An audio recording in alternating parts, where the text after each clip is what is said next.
Hello everyone, welcome to this video. In this video we'll be learning about how we can obtain an equation of straight line. So until now we have been studying about slope of a straight line, right? It give you about the inclination of the line, how the line has been inclined on this coordinate planes. So before answering this question, how we can obtain this equation, let's answer why do we require this equation at all, right? So let's answer this question first. So you know that for some line, suppose this is your coordinate axis, this is x-axis, this is y-axis, and this is some line L1. On this line you can see we can mark infinitely many points on this line, correct? There are infinitely many points within this line.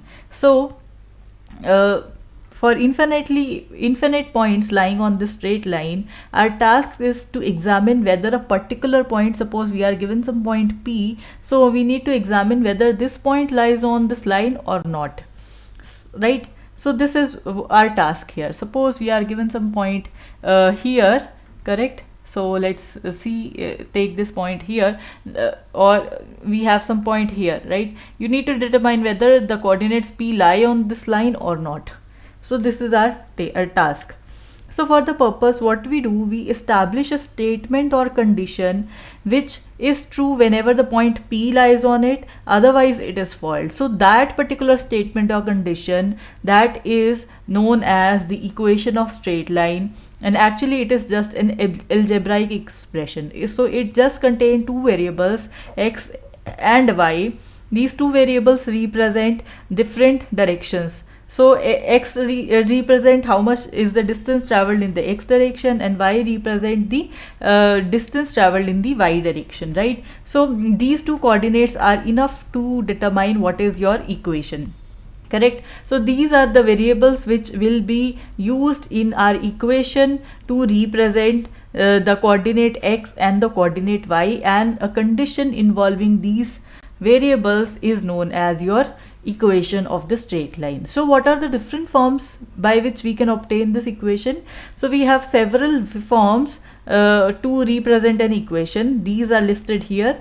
They are the special equations. If we are sure that the given line, suppose this is your coordinate axis, right? For this particular coordinate axis, suppose you have some line which you know is parallel to your x-axis. This is a special case, correct? So here you know this line L, this is parallel to x-axis. So we have a special form for that equation, which is the equation for these horizontal lines, correct? And similarly for the vertical lines, we also have a similar thing like that, right? So therefore this is the first case which we shall be discussing in this particular video only. Next is the point slope form. Next is the 2-point form. Here you require 1 point and a slope of the line. Here you require only 2 points in order to determine the equation. This is the slope intercept form, where you require 1 slope and 1 intercept to draw the to write down the equation of line.